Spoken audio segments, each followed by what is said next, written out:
Muy buenas tardes, bienvenidas y bienvenidos a esta primera tutoría de novela hispanoamericana del siglo XX. Para mí es un gusto estar con ustedes el día de hoy y espero que este espacio sea pues de muchísimo provecho, de gran ayuda para que pues puedan comprender de una manera más cercana, ¿verdad?, los contenidos de este primer capítulo.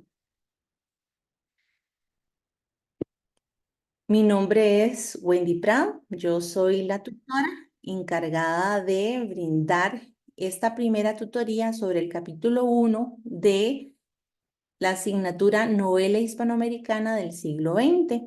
En este segundo cuatrimestre, pues, estaré a cargo del entorno del grupo 9. Sé que en las distintas tutorías que se van a estar brindando de manera sincrónica a lo largo de la semana, no todas las personas, ¿verdad? No todos los estudiantes van a pertenecer al grupo del entorno de Aprendeu, en donde ustedes pues ingresan y demás. Eso, como les dije en el mensajito de bienvenida, pues no es obligatorio que ustedes se tengan que conectar con un único tutor, sino que ustedes pueden participar, si gustan, de todas las tutorías que se van a brindar a lo largo de esta semana. Espero que a lo largo de esta sesión sincrónica, en donde vamos a abordar el primer capítulo, ustedes puedan comprender y acercarse de una manera más clara a estos temas que se van a ver el día de hoy. Si tuvieran alguna duda, pueden consultarme. Espero que de momento estén viendo la presentación, si no, cualquier cosita me pueden indicar con toda confianza. Ok.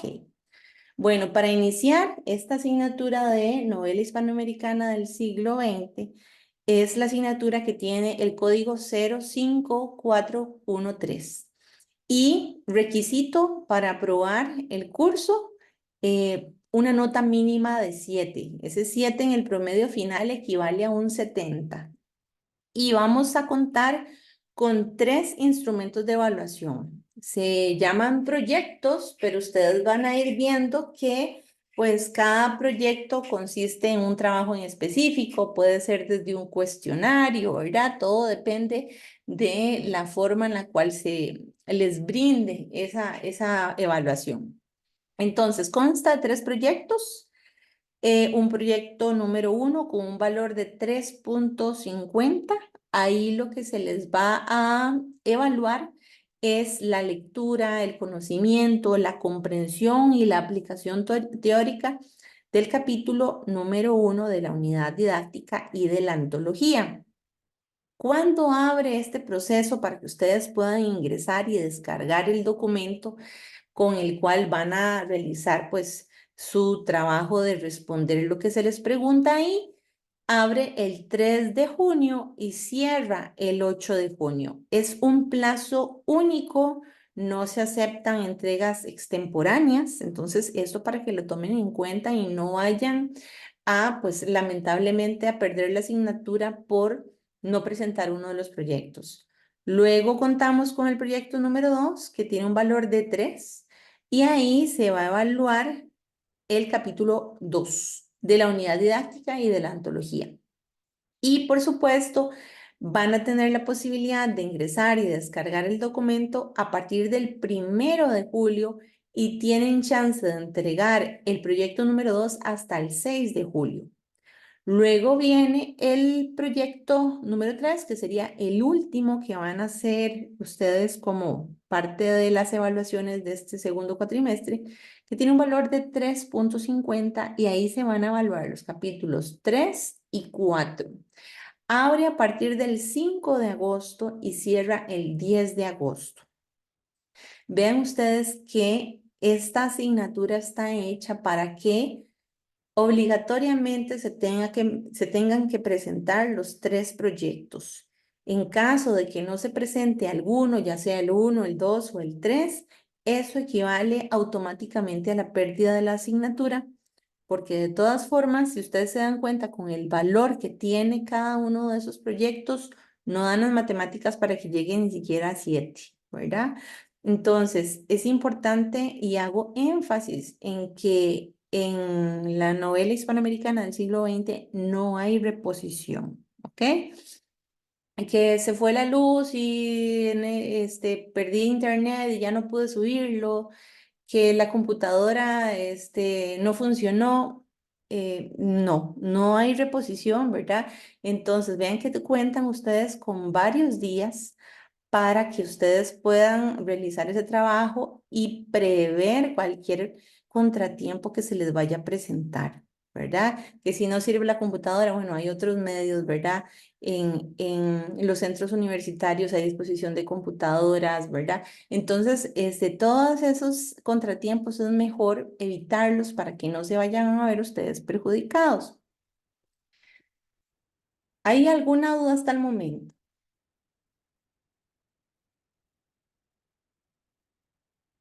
Bueno, yo no, profe. Gracias, muy amable. Perfecto, perfecto. Yo Bueno, entonces, tampoco, no hay ninguna duda. gracias. Muy bien. Entonces, ahora, algunas consideraciones importantes antes de iniciar con el capítulo número 1, ¿verdad? Recordar es la lectura cuidadosa de la orientación académica de la asignatura.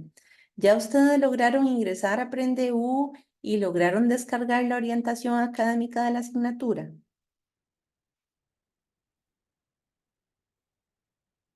Sí, Ok, perfecto. Sí, profe. Perfecto, entonces ya ese es un punto ya asignado, ¿verdad? Ya se ganaron un punto por haber descargado la orientación. Ven ustedes que es bastante extensa, ¿verdad? Si revisan, pues son un aproximado de 39 páginas, pero en esa orientación académica viene, ¿verdad? Como la palabra lo indica, toda una guía de orientación para que ustedes no se pierdan en cómo es que funciona novela hispanoamericana. Vienen pues varios datos importantes que necesitan tener en cuenta. Voy a dejar de compartir pantalla para compartirles un segundito em, cómo es que ustedes lo van a visualizar y aspectos que creo que son vitales para que los tengan en cuenta. Voy a dejar de compartir un segundito y voy a compartir otra pantalla en donde ustedes puedan entender a qué me refiero con la orientación y con el inicio de la plataforma, ¿verdad? Para que pues quienes apenas se están familiarizando con el entorno, no me voy a detener mucho tiempo ahí, pero sí quiero como que quede claro ese punto. Entonces, vamos a ver si lo logro compartir. Vean, ahí no sé si logran tener acceso, ¿verdad? Logran ver lo que les estoy compartiendo. Lo que quiero es nada más enseñarles esta parte. Digamos, ustedes ingresan a Aprendeu, pues ustedes van a tener esto que estoy señalando acá, estas son las pestañitas, ¿verdad? Con las cuales ustedes van a tener acceso a novela hispanoamericana del siglo XX, ¿verdad? En mi caso es del grupo 9, entonces puede que aquí hayan estudiantes que sean del grupo 9, puede que sean de otro grupo, no pasa nada. Nada más quiero hacer énfasis en que en la pantallita, en la pestaña que dice general, aquí es donde viene la orientación académica, ¿verdad? Y esa orientación académica es este documento que les contaba, que ustedes también me comentaron que ya lo habían descargado. Es un documento que les permite a ustedes guiarse paso a paso en la forma en la cual se va a evaluar, cuáles son esos contenidos, cuáles son, por ejemplo, los materiales que tienen que utilizar, ¿verdad? Que en este caso son 3 documentos. Sería el ensayo Novela Hispanoamericana del siglo XX de Guillermo Barzuna y el compendio literario titulado Antología de Novela Hispanoamericana del siglo XX, ¿verdad? Vean ustedes que tiene edición del 2023, ¿verdad? Y esto es vital para que no se vayan a trabajar con una antología que es de una edición anterior. Y la novela Los ríos profundos, cuando ustedes retiran pues el material didáctico, les tienen que entregar estos 3 documentos, ¿verdad? Esos 3 libros. el de novela hispanoamericana, el de antología y el de los ríos profundos. Ahora, vean ustedes que todo este material que se les ha brindado a ustedes es de estudio obligatorio y todo va a ser evaluado. Entonces, para que pues desde ya, ¿verdad? Puedan ustedes ir haciendo la lectura respectiva. Ahora, nada más para que ustedes vean cómo viene también el material que se les facilita a ustedes como para que refuercen un poquito más. Este cronograma es vital porque lo tengan ahí y puedan estarlo revisando porque vean que va semanalmente indicando qué es lo que ustedes tienen que ir leyendo, ¿verdad? Vean ustedes que viene en verde cuándo es que se habilita la entrega del proyecto número 1. Vienen las fechas en donde se les habilita videoconferencias, radiotutorías, que son pues materiales, enlaces de refuerzo de los contenidos para que quede aún más claro esa comprensión de lo que ustedes van a estar leyendo, estudiando a lo largo de esta asignatura. Entonces, bueno, no voy a detenerme mucho, pero sí quería dejar, hacer énfasis en que esta orientación académica les va a facilitar a ustedes muchísimo, ¿verdad? Tener una noción clara y detallada de cuáles son los aspectos que tienen que tener y seguir, ¿verdad? Y no llevarse ninguna sorpresa, ¿verdad? Porque pues acá viene todo muy especificado y para que pues si no lo han leído completo lo lean, si no lo han descargado lo descarguen, ¿verdad? Porque es responsabilidad del estudiantado tener conocimiento, lectura, ¿verdad? Y comprensión de todo lo que aquí pues se les indica. Ese sería como el anuncio, ¿verdad? Ahora, importante, cuando ustedes se les vayan a habilitar los proyectos, vean ustedes aquí aparece como en transparente proyecto 1, proyecto 2, proyecto 3. Si ustedes ingresan a su plataforma, ustedes no van a poder ver esto, sino que a ustedes se les habilita en estas pestañitas y después cuando es la fecha indicada, ustedes pueden ingresar y descargar, revisar el material que se les brinda. ¿Ok? No sé si de momento hay alguna duda. No, no. Ok, bueno, muy bien. Entonces sigo con la presentación. Ok, entonces, tomemos en cuenta que vuelvo a compartir pantalla completa, que hay consideraciones generales que hay que seguir, ¿verdad? La primera tenía que ver con la orientación académica y la segunda tiene que ver con el desarrollo de esta asignatura que solamente se va a utilizar y realizar en la plataforma Aprendeu, ¿verdad? Y es deber de cada estudiante verificar primero que tengan acceso para evitar algún inconveniente. Si llegaran a presentar algún problema, con el ingreso, ¿verdad? Con el acceso a Aprendeu, pues se comunican inmediatamente con el PAT, que esta sería el número de teléfono 2235-3236 con la extensión 4650. Igualmente, en los anexos de las orientaciones, ahí vienen indicaciones, ¿verdad? De el campo virtual Aprendeu. En tercer lugar, revisar y leer siempre todo el material didáctico que pues corresponde. Para responder trabajos, los proyectos, por favor no busquen en fuentes externas, no busquen artículos universitarios, no busquen información que no tenga que ver con la antología de novela hispanoamericana del siglo XX, ¿verdad? De Álvaro Rojas Salazar y Guillermo Barzuna y el de novela hispanoamericana del siglo XX, que es de Guillermo Barzuna, ¿verdad? Y por supuesto, orientarse, enfocarse únicamente en leer este material, en comprenderlo y a partir de ahí responder lo que se les indique, pero por favor no busquen información externa. Si ustedes llegaran a responder un proyecto con información, con fuentes que no son las indicadas ¿verdad? En esta asignatura, perderían los puntos correspondientes a esas respuestas, ¿verdad? Porque no estarían siguiendo instrucciones. Entonces, de forma, ¿verdad? Vehemente, yo les ruego que utilicen únicamente el material didáctico correspondiente, ¿verdad? A la unidad didáctica y a la antología de la novela hispanoamericana, ¿verdad? que por supuesto pues se indica también en la orientación académica, ¿verdad? Y lo ideal es que previo a toda sesión sincrónica como estas tutorías, ustedes hayan pues ya leído el capítulo que se va a analizar. Entonces para ustedes va a ser más fácil todavía ir comprendiendo lo que han ido estudiando, ¿verdad? Entonces, un cuarto aspecto tiene que ver con el deber de cada estudiante de ingresar al entorno de la asignatura, que en este caso sería Aprende y revisar semanalmente el foro de avisos, ¿verdad? ¿Verdad? Los mensajes que tal vez yo les pudiera enviar o alguna duda que ustedes me puedan realizar.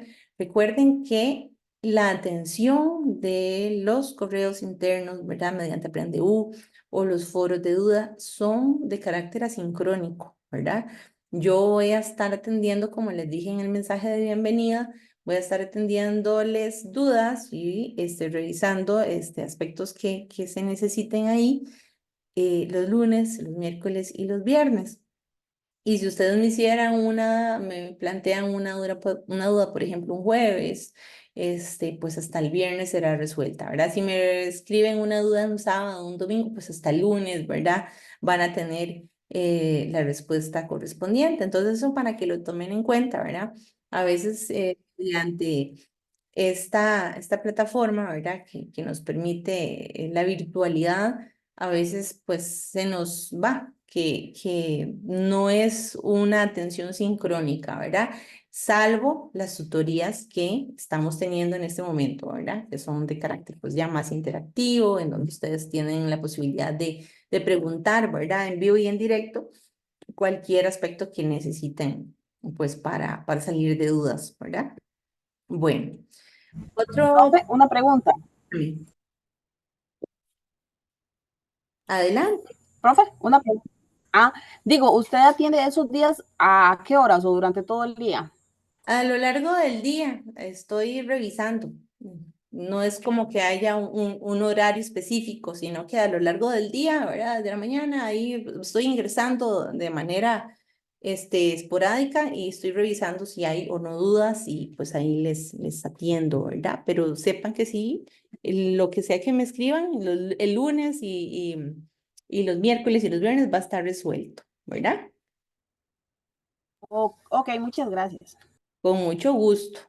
Ok, salvo que ya sea casi que la medianoche, pues ya ahí no, ¿verdad? Ya hay un horario laboral, pero pues nada más para que sepan que sí, se les va a estar respondiendo. Igual con los otros tutores también funciona de la misma manera, ¿verdad? Todos tenemos como una forma, muy pareja de ir trabajando en los entornos y atendiendo al estudiantado para que lo sepan, ¿verdad? Bueno, continúo. Entonces, importante, como ya les enseñé, ¿verdad? Cómo es que se ve desplegado la plataforma de AprendeU. Es vital que revisen las pestañas correspondientes al instrumento de evaluación que se les solicita en las orientaciones, ¿verdad? ¿Qué pasa con eso? Bueno, primero que cuando se les habilita, porque a veces me escriben, es que no veo el proyecto, ¿dónde está? Bueno, recordemos que hay una fecha determinada en la cual se les habilita, es decir, se abre esa pestaña para que ya sea visible y ustedes puedan ingresar y realizar la descarga del instrumento. Cuando hablo de instrumento o machote, estoy hablando del trabajo que ustedes tienen que descargar, leer y responder, ¿ok? Ustedes lo descargan, lo responden, lo guardan en PDF y lo entregan en la fecha asignada por la cátedra, según consta, ¿verdad? En ese mismo documento. Yo no sé si ustedes ya han tenido la oportunidad de trabajar con esta metodología, ¿verdad? Pero en realidad no es nada complicado. Es simplemente descargar el documento, responderlo, como les dije, y hay un espacio en donde ustedes suben, entregan ese documento y pues ya listo, queda entregado, ¿verdad? Ahora, todo instrumento de evaluación debe subirse al entorno en la pestaña correspondiente en formato PDF, ¿verdad? Eso no les va a meritar, pues, como una pérdida de tiempo extra, ni mucho menos, porque en el mismo Word ahí ustedes tienen la posibilidad de guardar, ¿verdad? Y cuando dice guardar cómo, entonces ustedes eligen si guardar en PDF y simplemente le dan clic ahí, el documento se les transforma en PDF y recuerden siempre identificar el archivo con el respectivo nombre, porque también ha sucedido que me suben trabajos de otra asignatura, ¿verdad? Y qué dolor cuando se dan cuenta que perdieron la asignatura porque se equivocaron con un documento que no era, ¿verdad? El que tenían que subir. Entonces, mucho orden, mucho cuidado, mucho detalle, no dejar las cosas para el último minuto, ¿verdad? Porque ustedes cuentan con un buen plazo de días, ¿verdad? Tienen 5 días para, vamos a ver, vamos a hacer el recuento de cuántos días son los que tienen. Vean ustedes, por ejemplo, si es del 3 al 8, 3, 4, 5, 6, 7, 8. Cuentan con 6 días hábiles para, ¿verdad? Bueno, 6 días de corrido para ir entregando el trabajo. Entonces, a veces puede ser muy tentador decir, ay, tengo 6 días, o sea, tengo mucho tiempo y ahorita voy a enfocarme en otras cosas, en otras entregas, y cuando se dieron cuenta, ya era sábado, ya sábado casi que a las 11 de la noche y a correr. Y ahí es donde, ¿verdad? Suceden, pues, inconvenientes que terminan perjudicándoles terriblemente. Entonces, bueno, eso para que lo tomen en cuenta. No se desconfíen, ¿verdad? De que son 6 días de lo que tienen para hacer la entrega, pero lo que quiero enfatizar es que vayan con mucho cuidado, con orden, ¿verdad? Haciendo las cosas con tiempo. Y ¿por qué? Porque no presentar uno de los instrumentos va a implicar, ¿verdad?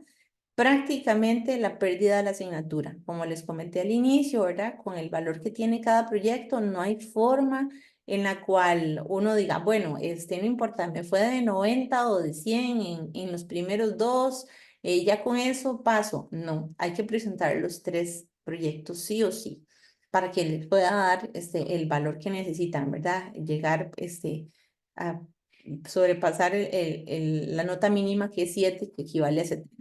¿Ok? Bueno.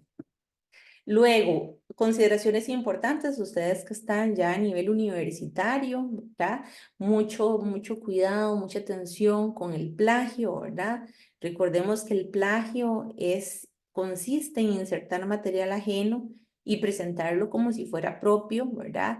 O, por ejemplo, la transcripción literal de textos, o información de internet, entre otros, ¿verdad? Y pues en los instrumentos de evaluación el plagio, pues sí, en todo lo que sea, cualquier asignatura que ustedes lleven a la universidad va a ser penalizado, ¿verdad? Si incurrieran en plagio, se exponen a la invalidez del instrumento y sanciones académicas. Entonces, pues no vale la pena. Yo creo que esta asignatura es una asignatura bastante agradable, bastante provechosa, se disfruta montones y no vale la pena, ¿verdad? Verse perjudicado o perjudicada por incurrir en una falta grave como la del plagio. Ahora, otro punto importante que quiero destacar es cuando ustedes respondan y se les pide que respondan con sus propias palabras, por favor no copien y peguen la teoría que viene en la unidad didáctica, porque eso no es responder con sus propias palabras. O agarrar y copiar y cambiarle una que otra palabra, eso tampoco. Y eso incurre en la pérdida de los puntos, ¿verdad? De esa respuesta, o ya sea de todo el instrumento, si es el caso de que se vieron o incurrieron en esa forma de responder, ¿ok? Entonces, mucho cuidado en ese sentido y pues nada, ir haciendo las cosas bien hechas y con orden. Vean, si ustedes tuvieran dudas o consultas, ¿verdad? Hay que tomar en cuenta que toda consulta o duda que tengan con respecto a la asignatura, por ejemplo, con los contenidos, con los instrumentos, profe, que no entendí qué fue lo que me preguntaron en esta, pero tienen que ser preguntas muy puntuales, no es como preguntas de, profe, ¿y dónde está esa respuesta? ¿Es que no la encuentro en el libro? Pues no, ¿verdad? Porque eso demostraría que no hay una lectura, no hay un esfuerzo por parte del estudiante de, ¿verdad? Comprender, interiorizar y mantenerse al día con la información que presentan las unidades didácticas. Ahora, si ustedes tuvieran dudas, de los instrumentos, de las evaluaciones, de las instrucciones, ¿verdad? O si tuvieran alguna duda con respecto al uso de la plataforma, pues la hacen, ¿verdad? A mí, bueno, o a la persona docente en el entorno al que ustedes pertenezcan. Y lo que hacen es que le dan clic donde dice foro de dudas, ¿verdad? Ahí pueden plantear su duda si no les molesta que otras personas lean la duda que ustedes tienen. Si quieren hacerlo más privado, pues me pueden escribir al correo interno. Vean que ahí en la plataforma AprendeU hay un sobrecito. Ese sobrecito es el correo, ¿ok? No hay que buscar formas de enviarme correos externos, ni por Hotmail, ni Gmail, eso no existe. Todo es mediante Aprendeu, ¿ok? Ahora, si no pudieran usar el servicio, insisto, ustedes escriben al PAT, que ese sería el correo pat con doble d sociales@unet.ac.cr, ¿ok? Ahora, ¿cómo es que ustedes deben de plantear las dudas en el foro de dudas o al correo interno? Con estos datos, ¿verdad? Lo primero es el nombre completo de ustedes, el número de cédula, el centro universitario al que pertenecen, el número de grupo, ¿verdad? Luego el número de entorno y nombre de la persona docente, que en mi caso sería el grupo 9, ¿verdad? Aparece como G9. Y el nombre de la asignatura, que en este caso sería Novela Hispanoamericana del siglo XX, y pues colocan el código de la asignatura y la fecha en la que están haciendo esa consulta, ¿verdad? Recuerden que si carece de estos datos no se contestará, entonces apliquen muy bien este protocolo, ¿verdad? De dudas o consultas y revisen, por supuesto, el horario de atención del foro de dudas de su docente para que ustedes pues estén tranquilos de que para tal día ya deben de tener esa respuesta, ¿verdad? Luego, importante, el encargado de la cátedra es Francisco Pérez Zamora. A él no le deben de escribir dudas de instrucciones, de instrumentos, ni mucho menos. Las dudas de todo lo que tenga que ver con la materia es con mi persona o con la persona tutora a la cual ustedes, pues, ¿verdad? Tienen asignada según la plataforma, el grupo en el que se encuentren, ¿verdad? Aquí todos los que están son del grupo 9 o hay de otros grupos.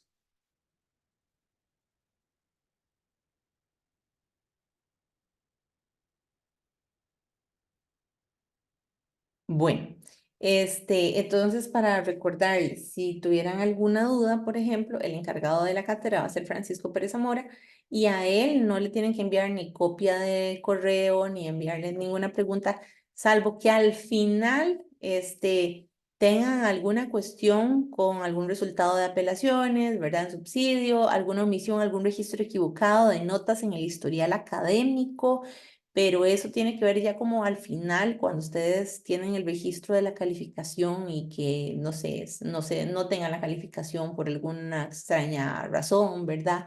O porque tengan alguna apelación en subsidio y son consultas estrictamente académicas, no, ¿verdad?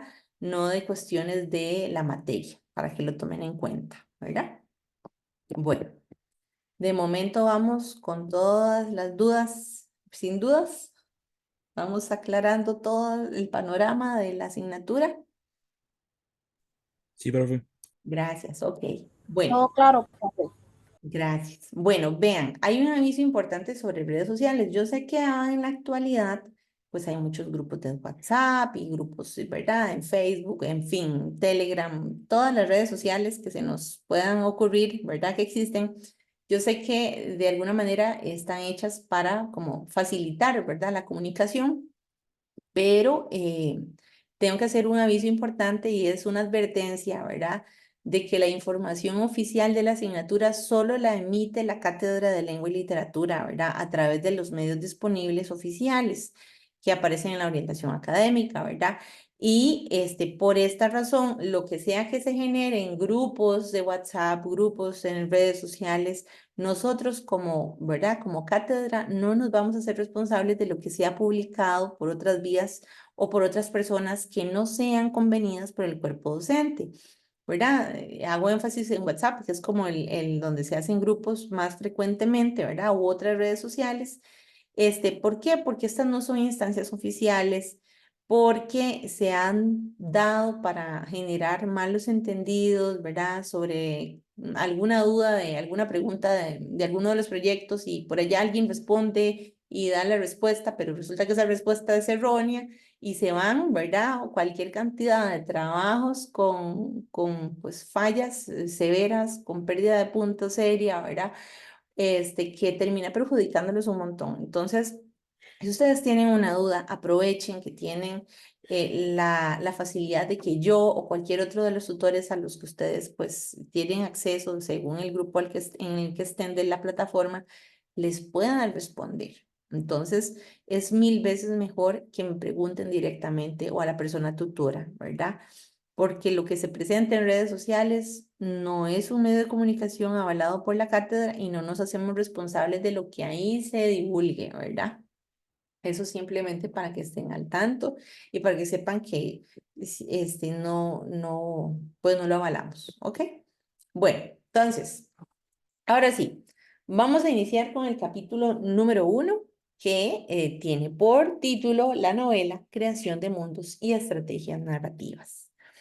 Este primer capítulo, pues es un acercamiento bastante ameno, diría yo, de los aspectos fundamentales del género de la novela, cómo se crean estos mundos ficticios y cuáles son esas estrategias narrativas ante las cuales, pues, muchos de los escritores y escritoras de Hispanoamérica pues toman para reflejar, ¿verdad? Una vivencia, una denuncia social, ¿verdad?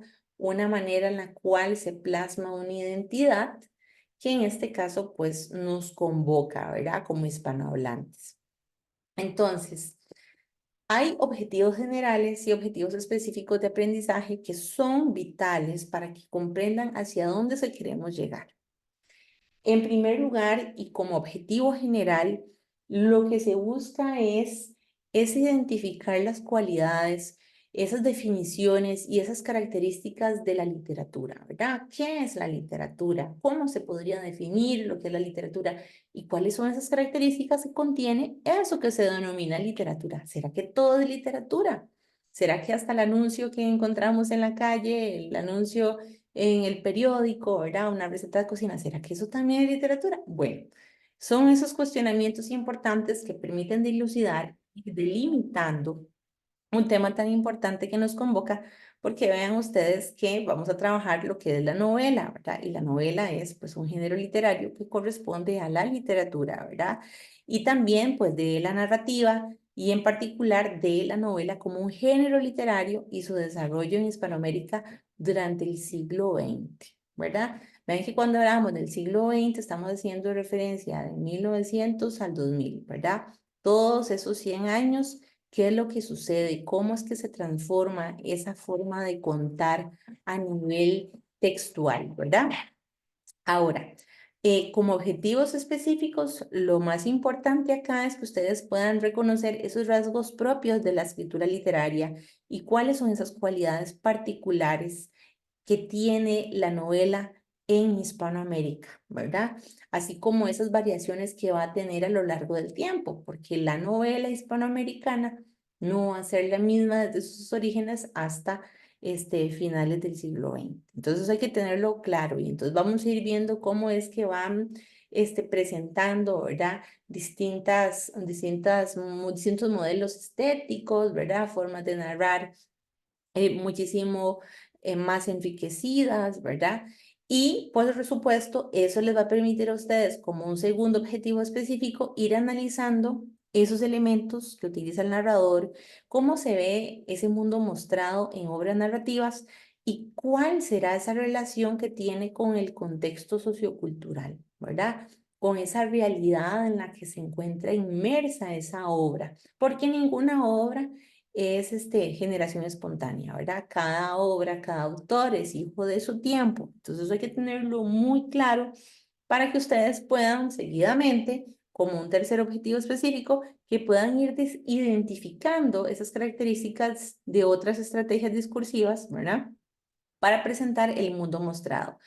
poder comprender cómo funciona ese estilo, el tiempo, de qué manera se relaciona con el título de la obra, cuál sería la importancia que tiene el lector, ¿verdad? Entonces, esto a grandes rasgos para que ustedes pues vean cómo es que se va a ir generando, ¿verdad? Y desarrollando este capítulo número 1. Pues bien, ahora sí, para iniciar hay que tomar en cuenta que tenemos como, vamos a ver, como novela hispanoamericana, un pasado, ¿verdad? Y este pasado pues se remonta a tiempos de la colonia, ¿verdad? A tiempos de la conquista de América y cómo el continente americano se convirtió en un territorio en disputa, ¿verdad? En disputa ¿por quiénes? Bueno, por los conquistadores que venían pues del viejo mundo, ¿verdad? Que llamaban, es decir, venían de Europa y venían pues en barcos con grandes expediciones, ¿verdad? A colonizar, a apropiarse del territorio que, pues los territorios que habían en América, ¿verdad? El continente americano en ese tiempo. Ahora bien, resulta que este territorio en disputa, pues vamos a ir dándonos cuenta que ese sería parte, digamos, como de los primeros registros que vamos a encontrar y que solo quedan esas huellas que podemos leer en el presente, ¿verdad? Hay que tomar en cuenta que la historia que nosotros conocemos, pues la escriben los vencedores, ¿verdad? Y no los vencidos. Entonces, en ese sentido, hay que tener una mirada, una lectura sumamente crítica, ¿verdad? De lo que sucede desde los inicios, ¿verdad? De la conquista en América y que, por supuesto, vamos a encontrarnos muchos relatos históricos sobre el pasado de las sociedades que, pues, compiten entre sí. ¿Verdad? Eso no solamente a nivel de América, ¿verdad? O de Hispanoamérica, sino también es como una constante a lo largo de la historia de la humanidad, ¿verdad? Que los relatos históricos los escriben los vencedores. Ahora, ¿quiénes son los que escriben? Bueno, en muchas ocasiones, pues historiadores, ¿verdad? Y hay que tomar en cuenta que esos historiadores, pues no eran neutrales, ¿verdad? Tenían un punto de vista con respecto a lo que estaba sucediendo en ese momento, lo plasman sobre papel, ¿verdad? Pero ¿qué pasa? Que esos historiadores escribían respondiendo a distintos intereses políticos, con distintas visiones de mundo. Esos historiadores de alguna manera tenían un sesgo, ¿verdad? Bastante fuerte y no es como que la historia haya sido escrita, ¿verdad? Con una neutralidad. Eso hay que tenerlo en cuenta, ¿verdad? Entonces, ¿cuál es el objetivo de los historiadores en la actualidad? Recurrir a pruebas, comprobar, ¿verdad? Si lo que se presenta en ese texto como verídico realmente sucedió así, cuáles son esos juicios de valor que están insertos, hacia dónde es que querían llegar, ¿verdad? Dado el caso, con esas crónicas o esos relatos históricos, ¿será que era para enaltecer a una nación, ¿verdad? A un rey, a un reinado. Bueno, entonces esos son los elementos que hay que tomar en cuenta, ¿verdad? Máxime cuando hablamos de una conquista que vivió, pues, Hispanoamérica a manos de, mayoritariamente de españoles, pero también, pues, de portugueses, ¿verdad? Y esto lo vamos a encontrar en la literatura, ¿verdad? La literatura, así como, digamos, por un lado, que está la historia y los historiadores, ¿verdad? Que dejan una huella de qué es lo que sucedió, resulta que la literatura también deja una huella del pasado. No a nivel, digamos, como por así decirlo, histórico, riguroso, porque pues sabemos que la literatura encierra un punto muy importante que es la ficción, pero sí hay huellas del pasado que podemos ir dilucidando para comprender, ¿verdad? Que hay un conjunto de textos de la época precolombina, ¿verdad? Del momento de la conquista y de los años siguientes a esta coyuntura, ¿verdad? Que pues vamos a encontrar, por ejemplo, en documentos poéticos y narrativos con los que se instauran y se cuentan el acontecer histórico de ese continente a partir de 1492. Entonces, de momento vamos a ir sentando las bases. Ahora, ¿de qué es lo que trata esta asignatura? Bueno, lo primero es que buscamos que se puedan llevar ustedes una perspectiva, una panorámica de forma, pues, general, ¿verdad? Sobre cómo es que se genera la novela en Hispanoamérica, ¿verdad? La novela como un género literario importante y de mucho peso, dada la complejidad que encierra este, pues la narrativa de este tipo de obras. Ahora, también que ustedes puedan encontrar esas principales tendencias que tiene la novela hispanoamericana en el siglo XX y pues que puedan recorrer, vean ustedes que tienen una antología de la novela hispanoamericana, ahí lo que vienen son fragmentos, ¿verdad? Por eso hablamos de una muestra de obras representativas. Si ustedes ya han iniciado con la lectura de la antología, se van a dar cuenta que vienen apenas extractos, ¿verdad? De las obras más importantes, que son las que vamos a trabajar, por un lado, en la parte teórica y por otro, para que ustedes puedan ir de la mano con la aplicación teórica a lo largo de estos extractos de la antología. Vean ustedes que tienen La Vorágine, por ejemplo, de José Eustacio Rivera, tienen Don Segundo Sombra de Ricardo Huiraldes, Doña Bárbara de Rómulo Gallegos, tienen, ¿verdad? Esto en cuanto a lo que se denomina novela de la tierra, tienen pues 3 obras representativas, pero con fragmentos, ¿verdad? Luego van a encontrar pues novelas de la Revolución Mexicana, entonces van a tener la oportunidad de darle una pincelada, ¿verdad? A novelas, por ejemplo, como Los de Abajo, de Mariano Azuela, Pedro Páramo de Juan Rulfo. Luego van a poder incursionar en lo que se denomina novela indigenista. Y entonces ahí van a poder ver un extracto de lo que serían Los ríos profundos de José María Arguedas, Hombres de Maíz de Miguel Ángel Asturias, El arpa y la sombra de Alejo Carpentier. Luego vamos a pasar a lo que serían las novelas de las dictaduras y ustedes van a contar ahí con 2 obras muy importantes que tienen un extracto de El señor presidente de Miguel Ángel Asturias, tienen El recurso del método de Alejo Carpentier. Entonces, ¿son muchas novelas? Sí. ¿Las tienen que leer todas? Pues no, porque en realidad la antología lo que tiene son pinceladas, por así decirlo, son extractos, son pequeñas y breves muestras de estas novelas que les indico. Luego ya van a tener la nueva novela hispanoamericana de 1960, 1980, y ahí pues van a tener varias novelas, extractos importantes, como por ejemplo la unidad 11, ¿verdad? Que sería La ciudad y los perros de Mario Vargas Llosa, ¿verdad?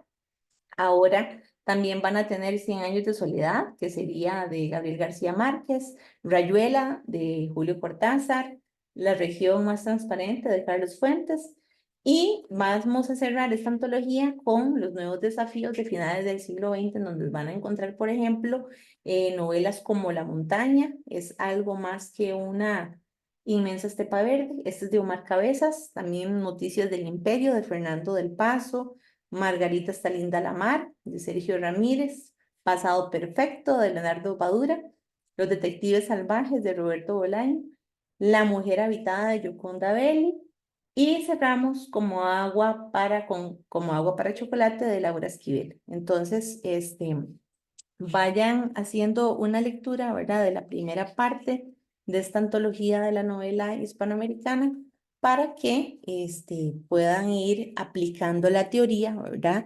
De la unidad didáctica novela hispanoamericana a estas obras, ¿ok? Ahora, con base en toda esta antología que les estaba pues comentando con estas obras representativas, lo importante es que ustedes puedan comprender cuáles son esas corrientes estéticas, cuáles son esos aportes de sus autores, cuáles son esos debates intelectuales con respecto a la realidad social, política y cultural de la época en la que se inscriben estas novelas, ¿verdad? Y eso les va a permitir a ustedes, pues, conocer esas condiciones históricas, ¿verdad? Con esos rasgos, pues, más formales de lo que implica una narrativa desde la literatura. Ahora, lo que vamos a leer es historia, pues no, ahí hay que hacer una gran diferencia, ¿verdad? Y pues hay que tomar en cuenta que hay una cercanía con eventos del pasado, con hechos históricos, pues sí, pero lo que se muestra ahí es una realidad fiel, digamos, con hechos, pues no, ¿verdad? Hay una cercanía con el contexto de la época y cada autor tiene una manera distinta de narrar y de contar, ¿verdad?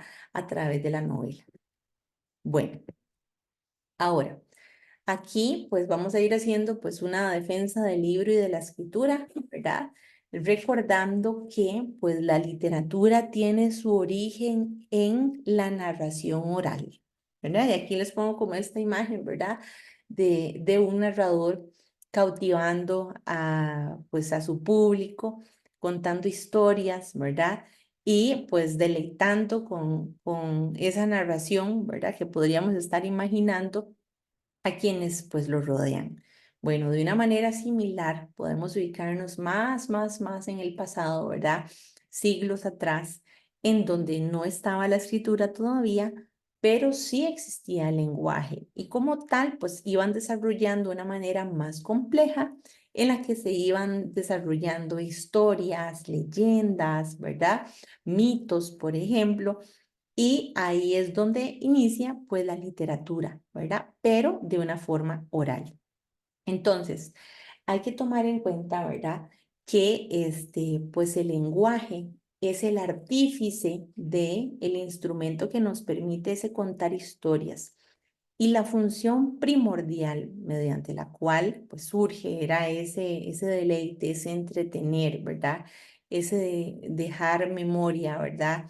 Em, pues esa visión de mundo que tenían, digamos, en distintos grupos sociales, ¿verdad? O distintas culturas.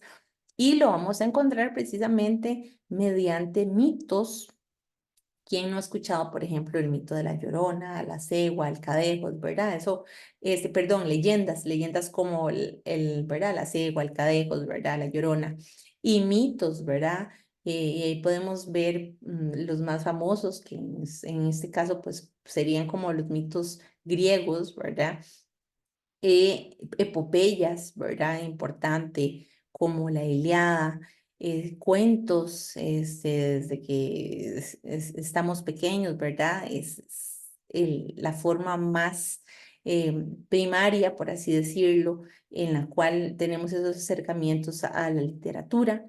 Tenemos romances y tenemos novelas, ¿verdad? Entonces vean ustedes que este contar historias se va a ver reflejado en distintos planos, por así decirlo.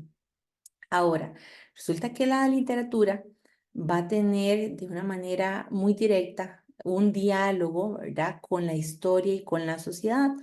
¿Por qué? Porque de alguna manera las vivencias que ha tenido un pueblo terminan reelaborándose y se transforman en mitos, se transforman en metáforas, se transforman en símbolos vivientes.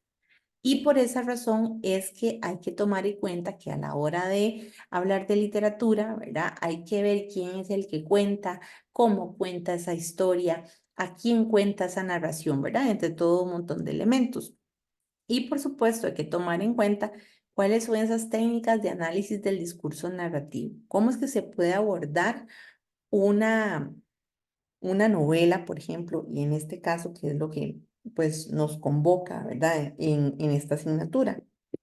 Entonces, pero antes de empezar, hay que delimitar muy bien qué es lo que estamos entendiendo por Hispanoamérica, ¿verdad? Bueno, cuando hablamos de Hispanoamérica, vean que ahí les hago pues muestra de esta imagen, ¿verdad? Está el continente americano, pero Hispanoamérica es todo el continente americano. Ven ustedes que pues no, es lo que está marcadito con verde y hace alusión precisamente el concepto de Hispanoamérica o de hispanoamericano hace alusión directamente a una región cultural, ¿verdad? Y estamos hablando de los países de América donde se habla español de forma mayoritaria, ¿verdad? Actualmente tenemos pues 19 países que hablan español, ¿verdad? Y que tiene 400 millones de habitantes. Eso según los censos hasta la actualidad y por supuesto pues que el número va a ir creciendo conforme pasen los días, meses y años. Ahora, cuando hablamos de Iberoamérica, Estamos hablando de países americanos que fueron colonias de España y Portugal. Entonces, ven ustedes qué importante delimitar qué es eso que se entiende por Hispanoamérica, ¿verdad? Y cuando hablamos de Latinoamérica o América Latina, estamos hablando pues de países, ¿verdad? Que hablan español, portugués, francés, incluye a Brasil, ¿verdad? Incluye a Guadalupe, Guayana, la Guayana Francesa, Martinica, etcétera. Pero que cuando estamos hablando de novela hispanoamericana, entonces ¿a qué estamos haciendo referencia? A novelas que son propias de una región, ¿verdad? De países de América en donde solamente se habla español de manera mayoritaria. ¿Ok? Hasta ahí, ¿estamos claros? Sí, profe. Gracias. Ahora, vean ustedes que en esos orígenes del contar de Hispanoamérica hay que recordar, ¿verdad? Que estamos hablando de esta época de 1492 en donde se da, entre comillas, el descubrimiento, esa conquista, ¿verdad? Este concepto de genocidio de América, ¿verdad? ¿Por qué razón? Porque es un proceso de conquista bastante cruento, ¿verdad? En donde vamos a encontrar textos, documentos poéticos y narrativos, ¿verdad? Con los que se instauran y se cuenta el acontecer histórico de este continente a partir de 1492. Entonces, por supuesto, vamos a hacer referencia a los textos orales, a los textos escritos, de los que se tiene registro y, por supuesto, lo que se ha conservado de la creación de pueblos indígenas y de la colonización europea. Hay que tomar en cuenta que estos textos, ¿verdad? Sobrevivieron, por supuesto, producto de la oralidad, porque, pues, las culturas precolombinas no tenían la escritura alfabética como nosotros lo conocemos, sino que tenían otras maneras de narrar, ¿verdad? Principalmente la oral, principalmente mediante cánticos, ¿verdad?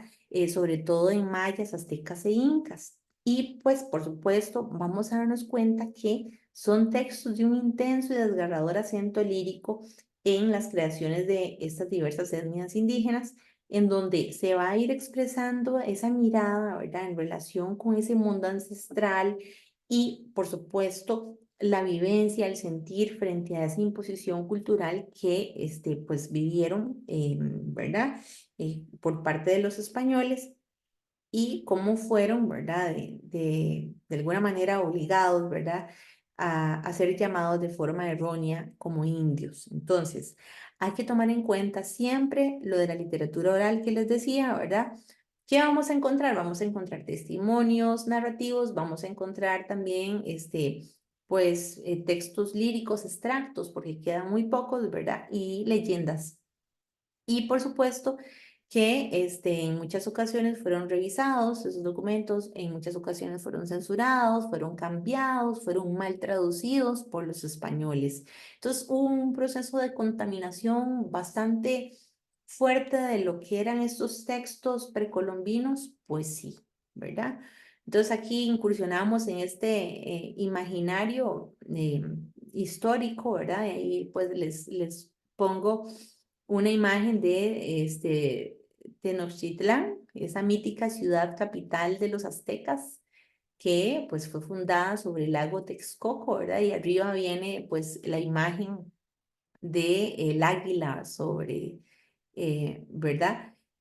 El lago, comiéndose una serpiente y cómo esa era la señal de que tenían que fundar la ciudad en ese lugar, ¿verdad? Y pues actualmente, si ustedes investigan un poquito o si han tenido la oportunidad de ir, es actualmente donde se ubica la ciudad de Distrito Federal o Ciudad de México, ¿verdad? Y pues en la actualidad, como si se dan cuenta, fue una gran ciudad, ¿verdad? Construida sobre un lago enorme, pues en la actualidad, ¿verdad? Hay ciertos problemas porque la ciudad se está hundiendo poco a poco, ¿verdad? Por los sedimentos, por toda la cuestión ahí, de ingeniería y de arquitectura que conlleva, ¿verdad? Imagínense lo que es estar con la casa encima de un lago, ¿verdad? Por supuesto, fueron secando el lago y demás, pero pues las bases, ¿verdad? y eso es como parte actual de las, ¿verdad? De las consecuencias que vive Ciudad de México en este momento. Bueno, entonces, ya remontándonos al pasado, ¿verdad? De vuelta, vamos a darnos cuenta que, imagínense ustedes en ese momento siendo conquistados, ¿verdad? Entonces, toda esa información, toda esa tradición oral, ¿cómo pudo haberse conservado? Pues de una manera intacta, de ninguna forma, ¿verdad? Entonces, siempre hay que ir jugando como con ese ponerse en los zapatos, ¿verdad?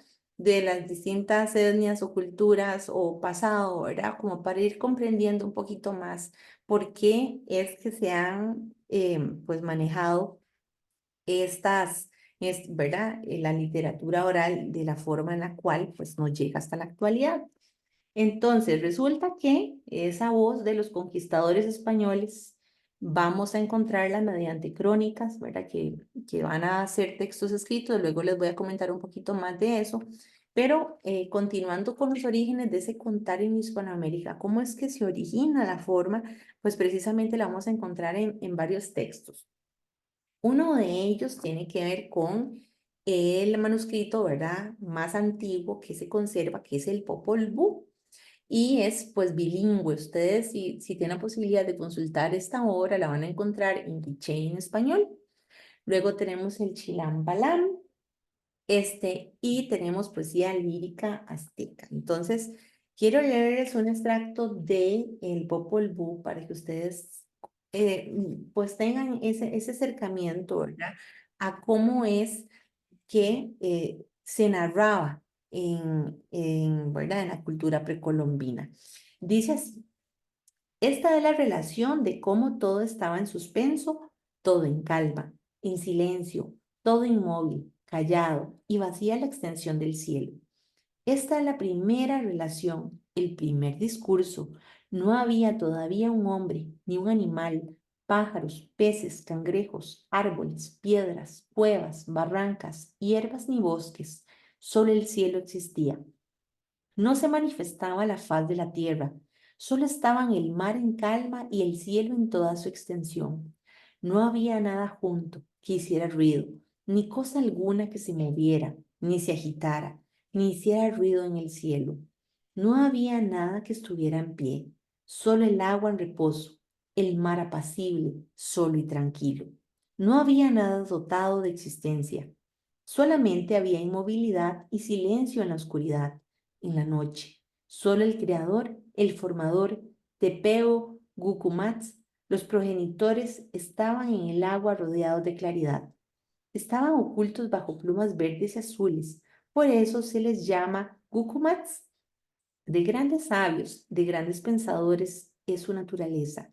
De esta manera existía el cielo y también el corazón del cielo, que este es el nombre de Dios. Así contaban. Llegó aquí entonces la palabra. Vinieron juntos Tepeo y Gucumatz en la oscuridad, en la noche, y hablaron entre sí Tepeo y Gucumatz. Hablaron, pues, consultando entre sí y meditando. Se pusieron de acuerdo, juntaron sus palabras y su pensamiento. Entonces se manifestó con claridad mientras meditaban y cuando amaneciera debía aparecer el hombre. Entonces, bueno, vean ustedes que este texto, ¿verdad? Como les mencionaba, es quizás el documento más significativo de la cultura maya para poder conocer esa visión de mundo y de esos componentes culturales. Vamos a encontrar, pues, en este texto, ¿verdad? Cómo se está relatando precisamente el origen del mundo y la creación humana de acuerdo con esa cosmogonía de los antiguos habitantes de esta región. Yo les leí apenas un extracto, pero si ustedes tuvieran la posibilidad de leerse el Popol Vuh completo, la verdad es que es una obra maravillosa que podrían disfrutar bastante, ¿verdad? Ahora, otro documento del que resulta pues bastante pertinente hacer referencia es este que viene acá en segundo lugar, que sería el Chilam Balam, ¿verdad? Y se trata pues de varios libros que van a ir relatando todas las fases culturales que transitaron los mayas en la península de lo que es Yucatán. Ahora bien, son precisamente relatos gracias a los cuales podemos ir consultando, ¿verdad? Ir conociendo cuáles eran esos conocimientos en relación con distintos temas, como por ejemplo la medicina, la religión, la astronomía, y cuál era esa concepción de la historia de estos pueblos antes de la llegada de los españoles. También tenemos pues poesía lírica, ¿verdad? Azteca. Y pues quiero rescatar un texto particular que permanece gracias al recurso de la oralidad y este es precisamente pues de un poeta anónimo azteca que se denomina como vida falaz, ¿verdad? Entonces quiero que le presten atención porque aquí se va a manifestar un sentimiento pues colectivo de desolación en ese preciso momento en donde pues de forma inmediata se estaba presentando la conquista española. Y dice así: vida falaz. Es sumamente breve, pero vean ustedes lo significativo, lo importante que resulta. Dice así: es verdad que se vive en la tierra, no para siempre aquí, un momento en la tierra. Si es jade, se hace astillas. Si es oro, se destruye. Si es un plumaje de quetzal, se rasga. ¿Verdad? Entonces, bueno, vean ustedes de alguna manera esa temática de la poesía azteca sobre ese proceso, ¿verdad? De vivencia frente a la conquista y cómo insiste precisamente en este tema de lo que sería lo efímero, la muerte, la destrucción, ese dolor ante esa inmensa devastación que sufrieron pues los pueblos indígenas. Vean ustedes este otro ejemplo, ¿verdad? Este lo vamos a encontrar de Netzahualcóyotl, ¿verdad? Tlatoani, que pues era rey y poeta de la cultura azteca y pues vamos a encontrarlo en ese texto. Dice: solo con nuestras flores nos alegramos, solo con nuestros cantos perece nuestra tristeza. Oh señores, con esto nuestro disgusto se disipa, las inventa el dador de la vida, las ha hecho descender el inventor de sí mismo. No es cierto que vivimos y hemos venido a alegrarnos a la tierra. Todos aquí somos menesterosos. La amargura predice el destino aquí, al lado de la gente. Entonces, vean ustedes qué simbólico y qué profundo, ¿verdad? La expresión de este sentir frente a la vida, frente a esos periodos de pues de conquista, ¿verdad? De pérdida de su propia identidad y cómo queda reflejado de manera breve en estos versos que, como les indico, ¿verdad? En algunas ocasiones, como las del Popol Vuh, pues son producciones anteriores, por supuesto, a la llegada de los españoles, pero que también vamos a tener breves creaciones, ¿verdad? Porque es lo que nos queda, no necesariamente porque fueran así de breves, porque la extensa producción desde la oralidad hasta la plasmarlo en escrito, pues se fue perdiendo bastante, ¿verdad? Entonces eso hay que tomar en cuenta. Entonces, de lo poco que nos queda, creo que dice bastante, expresa mucho. Ahora, hay orígenes del contar en Hispanoamérica. Aquí pues traigo un ejemplo indo-costarricense, Boruca, y es pues precisamente la leyenda de la gran serpiente Tebecrán. Esta fuente viene de un lingüista muy importante que tuvo pues nuestro país, que fue don Adolfo Constanle, y pertenece a leyendas y tradiciones borucas. Entonces, ven ustedes cómo aparece precisamente esa transcripción, ¿verdad? La transliteración de el texto en boruca al lado izquierdo y cómo aparece la traducción, ¿verdad? De esa leyenda al español, pero conservando esa sintaxis, conservando pues la forma en la cual se narra, ¿verdad? Les voy a leer nada más unas tres líneas, pero ustedes a partir de ahí pueden ir viendo cómo es la forma de contar, ¿verdad? En uno de los pueblos, ¿verdad? En este caso de nuestro país, que son los borucas. Dice: esta serpiente vivía, boruca, lugar en. Viejos, aquella misma serpiente, misma acea asustaban, aquella misma adoraban ellos o ellos. Nombre no tenían ellos, porque moros eran ellos aquello mismo en. Su huella quedó boruca, centro en. Entonces, bueno, ustedes tienen la oportunidad, si quisieran profundizar un poquito más, ¿verdad? En esta forma de contar, tenemos pues, esta leyenda, ¿verdad? De la gran serpiente y pues nos damos cuenta precisamente que tienen una forma distinta, ¿verdad? Muy propia de esa forma de contar, ¿verdad? Esa cosmovisión del mundo. Ok, bueno, recordemos que estos orígenes del contar en Hispanoamérica, la transmisión fue de generación en generación. Y cuando hablamos de literatura oral, hay que tomar en cuenta que es el único medio cuando no se tiene forma de plasmarlo de manera escrita. Ahora, ¿qué vamos a encontrar en esta literatura oral? Pues la expresión de cómo se vivía, de cuál era la percepción, la forma de concebir el mundo. Por eso hablamos de visión del mundo, ¿verdad? Y principalmente se iba transmitiendo desde los mayores, desde los ancianos a los más jóvenes. Y esto iba pues en una larga tradición de generación en generación. Y de esta manera es como vamos a tener registro de pues la historia, el mito y la literatura que van a irse mezclando, ¿verdad? Y van a irse acompañando, en este caso, con música, baile y canto. Un ejemplo de ello lo tenemos gracias a los miembros de comunidades indígenas borucas, que vean ustedes en esa imagen, están realizando el juego de los diablitos, ¿verdad? Cagru rojo, que le denominan. Y lo que hacen es, pues, un baile, ¿verdad? En donde interpretan una narración tradicional que trata precisamente de esa resistencia indígena frente a los españoles que venían a conquistarlos. Ahora, vean ustedes que, pues, los textos precolombinos, es decir, previos a la conquista, a la colonia, ¿verdad? O también textos de la conquista que nos llegan, van a estar mediados por españoles. ¿Por qué razón? Bueno, porque fueron los españoles los que trajeron el alfabeto, trajeron un nuevo idioma, trajeron la escritura, ¿verdad? Y también, pues, trajeron la forma de narrar y la forma literaria que pues se presentaba en Europa. Entonces, precisamente, al tener este contacto con las culturas de América, las nativas, pues van intercambiando, ¿verdad? Y pues adquiriendo formas de expresión, formas de escritura, que en este caso las vamos a encontrar pues por medio del español, pero que mediadas, como les dije, por los españoles tuvieron un proceso de censura, de pérdida de la fidelidad de esos relatos o de estos textos, ¿verdad?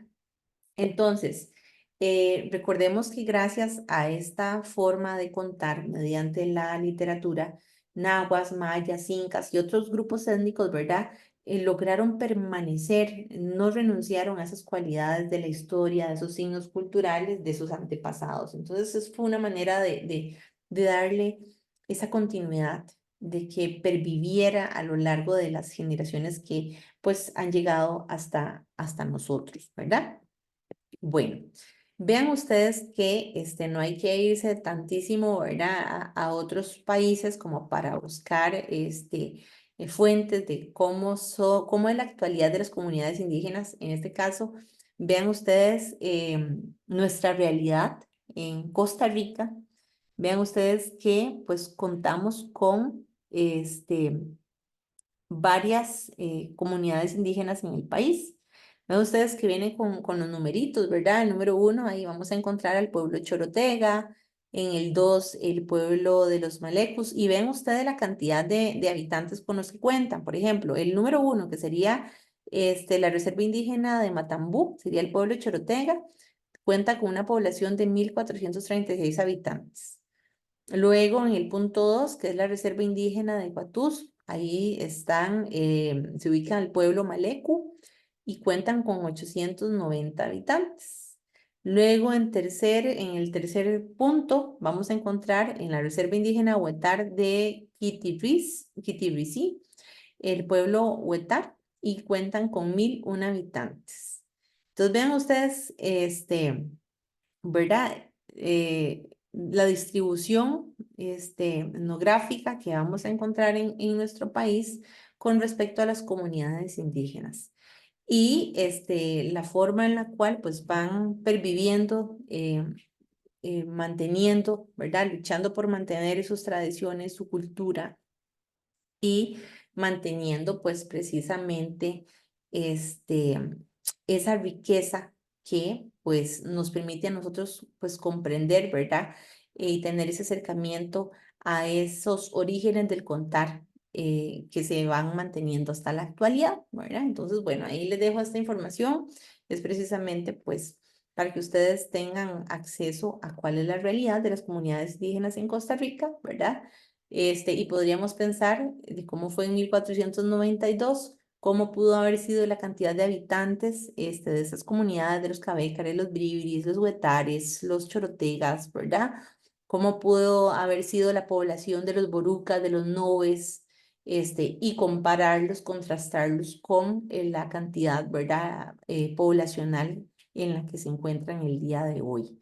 Ustedes, por ejemplo, en la número 23, esta es una cifra alarmante en la reserva indígena Guaymí, ¿verdad? De Osa, el pueblo de los Noves.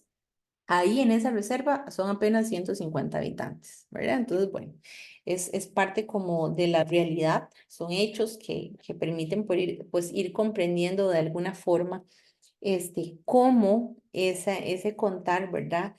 Que ustedes van a ir mm, pues leyendo, van a ir retratando de alguna manera esta realidad, que si bien esta es una pequeña muestra apenas en Costa Rica, pues imagínense lo que sucedió en los distintos países, ¿verdad? Hispanohablantes de nuestro continente. Ahora, tenemos por supuesto lenguas en peligro, ¿verdad? Dado esta estadística que les muestro de la cantidad de habitantes, y por supuesto, se enfrentan también a una pérdida, pues cada día va en aumento, ¿verdad? Nuevas generaciones que en muchos casos, pues, ¿verdad? No quieren pertenecer, quieren más bien alejarse, ya no quieren conservar la lengua ni las tradiciones, ¿verdad?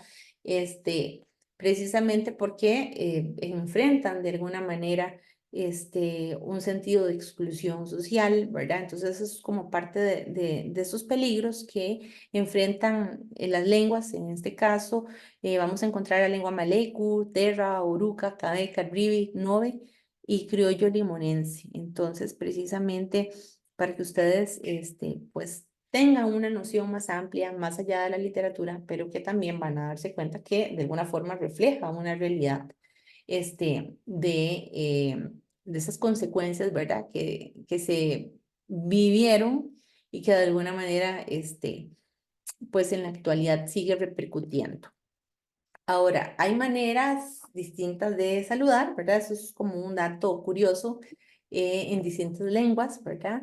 Vean ustedes, tenemos lengua en gabere, ¿verdad? En un saludo como muntuaño, ¿verdad? Y en español significaría ¿cómo están ustedes?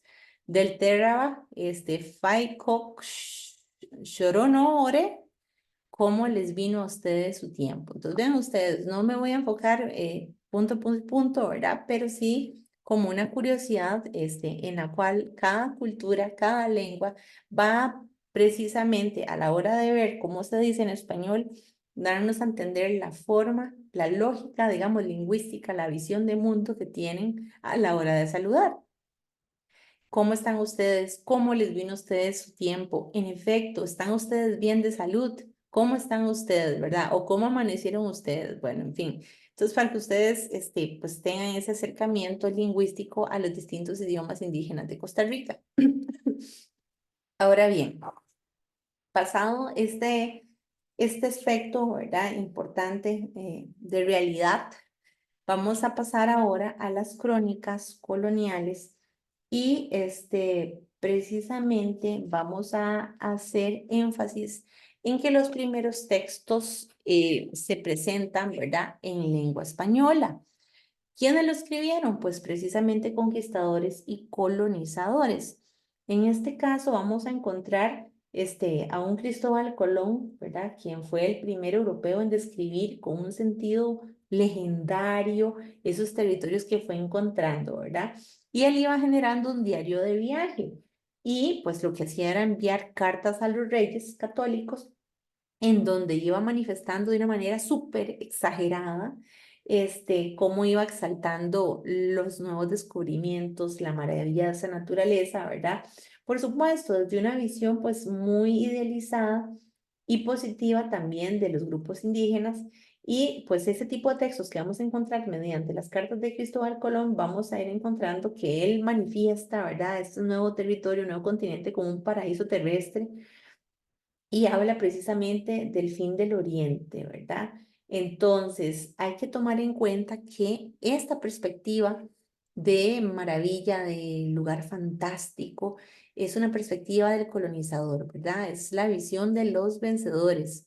Porque precisamente si los aztecas, por ejemplo, hubieran tenido la oportunidad de escribir, no hubieran narrado las maravillas fantásticas, ¿verdad? Si no hubieran más bien muy probablemente escrito de la masacre ¿verdad? Que estaban viviendo en ese momento, de esa muerte, de esa desolación en la que se veían enfrentados. Entonces, los otros que son precisamente los conquistados van a estar poco presentes, casi que invisibles.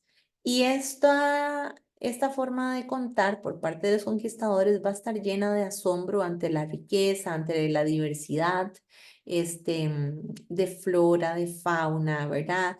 Y cuando hablamos de riqueza estamos hablando de oro precisamente. Entonces, el narrador va a maravillarse precisamente con esto novedoso, esta conquista, este nuevo mundo, y va a llenar sus relatos de fantasía, va a llenarlos de magia, ¿verdad?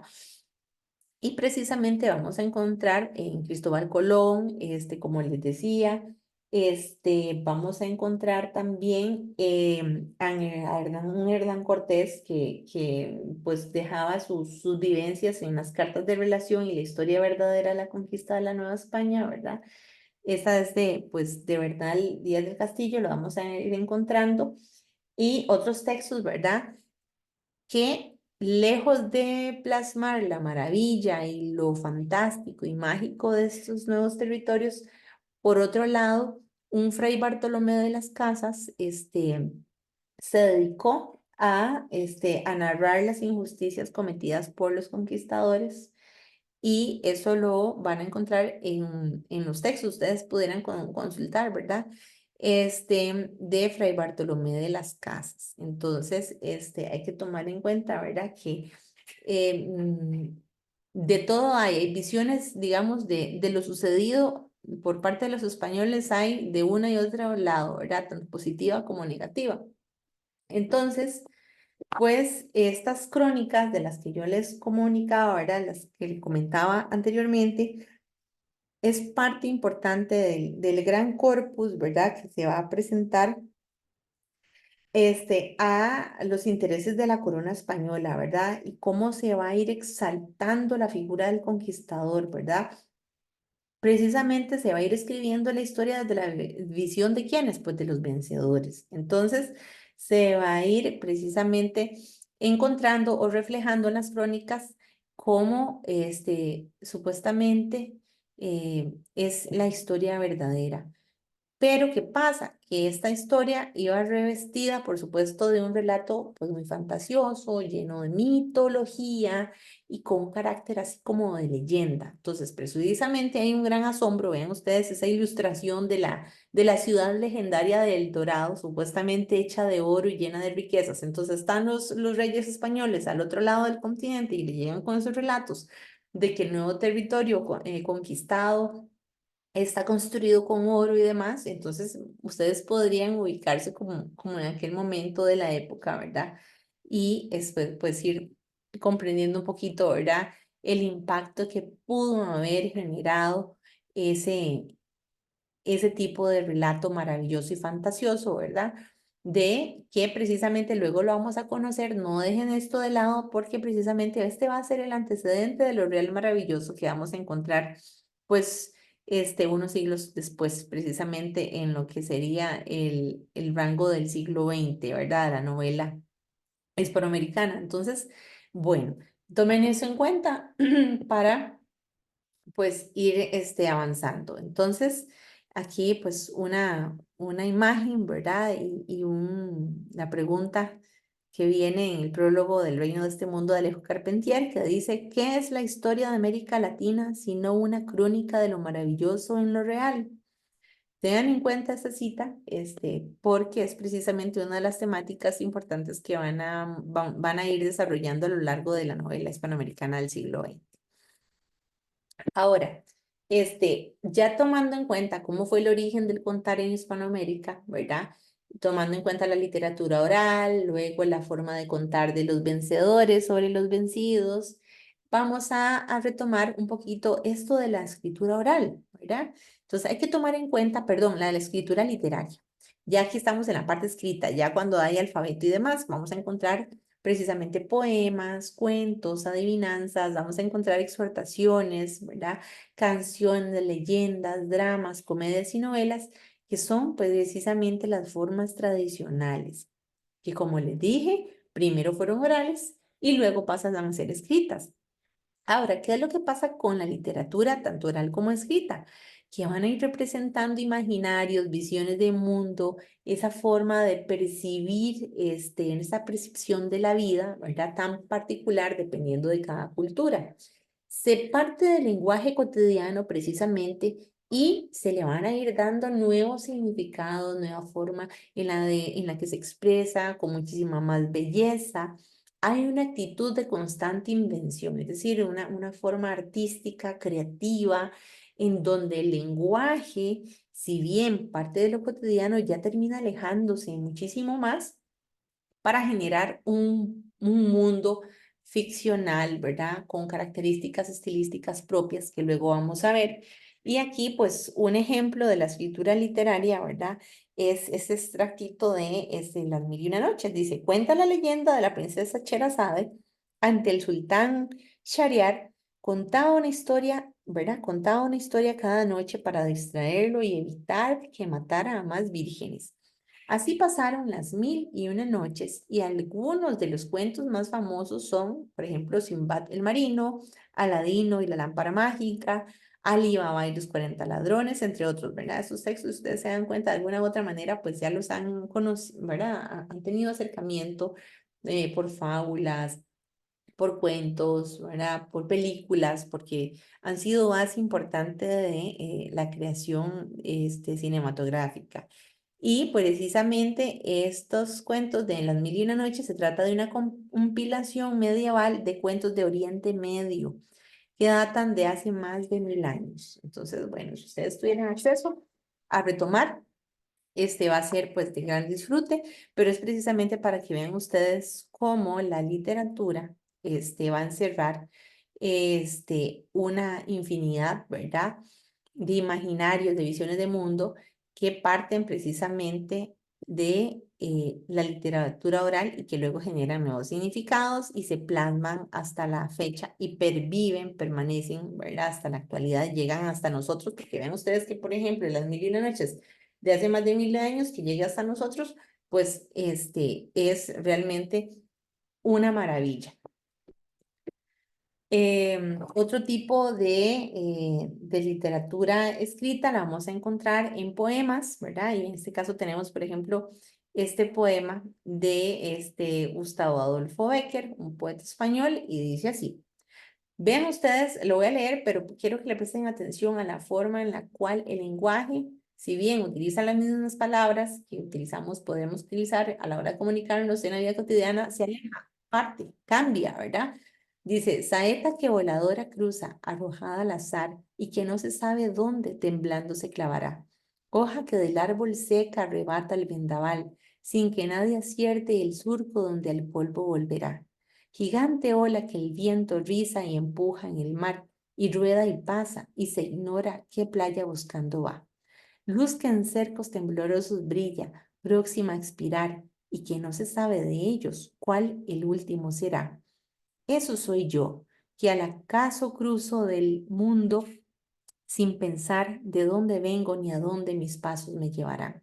Entonces, precisamente, ustedes tienen la oportunidad de encontrar en la poesía una forma diferente, ¿verdad?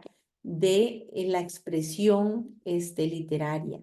Ahora, hay que tomar en cuenta que precisamente la literatura es ficción. Por más que parezca real, por más que quisiéramos pensar que lo que se lee en esa novela realmente sucedió tal cual, bueno, resulta que la ficción es parte crucial de ese contrato entre lector, obra, y obra, en donde precisamente vamos a dar por cierto lo que leemos, más vamos a tener en cuenta que lo que está ahí es una mera invención de la imaginación.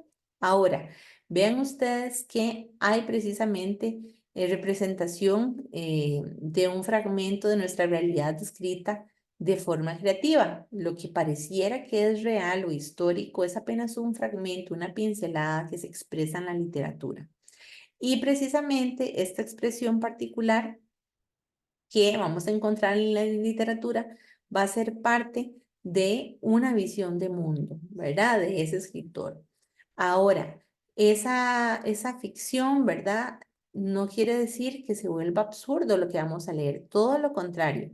Es el mismo efecto que uno puede tener a la hora de ver una serie o de ver una película, ¿verdad? O de ver una saga en donde sabemos que lo que se está proyectando pues no es real, pero ¿a quién no le han sacado lágrimas o sustos o risas a lo que se está representando en la pantalla, ¿verdad? Bueno, precisamente lo mismo sucede con la literatura. Entonces, la literatura es ficción y acá les voy a mostrar un texto, les voy a leer un texto de Mario León Rodríguez, de su obra Trans José. Dice: llego a mi refugio, me baño, no me cambio la ropa, así estoy guapo, y salto a las fauces de mi San José, mítica ciudad que logra convencerme de mi existencia y de la suya, ciudad partera, Sodoma y Gomorra personal. Desde mi casa a San José tardo preciosos 15 minutos. ¡Qué mierda! Es temprano y es viernes en la ciudad más amable que pueda encontrarse uno. Casi ebrio y con más ganas de estar feliz, salto a tus brazos, andrógina ciudad capital. Bésame la frente, dame tu bendición, que no deje de ladrar el perro loco de tus vísceras.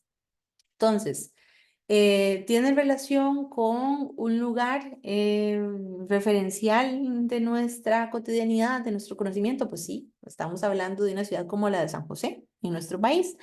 Pero vean ustedes el tratamiento literario que le da Mario León Rodríguez y convierte desde un punto de una referencialidad geográfica a un texto ficcional, a una realidad que, por más que quisiéramos buscar, digamos, la referencia directa, comprobable, verídica, exacta de lo que se está narrando ahí, pues sabemos que definitivamente estamos en un mundo en donde nos vemos inmersos en esa visión de ese escritor, ¿verdad? En donde tiñe de belleza desde una vivencia, ¿verdad? Ficticia, la realidad, desde esa visión de mundo que encierra.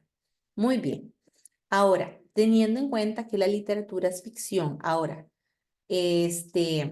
hay que tomar en cuenta que ya este fue un tema abordado por filósofos de la antigüedad, entre ellos el más importante de la filosofía griega, el Platón, quien plasma en la República este tema de la literatura, ¿verdad? Él habla, entre otras muchas cosas, hace mención de un país ideal, ¿verdad? ¿Cómo puede ser en la República? Aborda el tema de cómo puede ser una ciudad perfecta, cómo puede ser una república ideal. Y entonces empiezan a ir, poco a poco, ¿verdad? Hablando de la función y de la importancia de de las distintas profesiones, por así decirlo, y llegan a los poetas.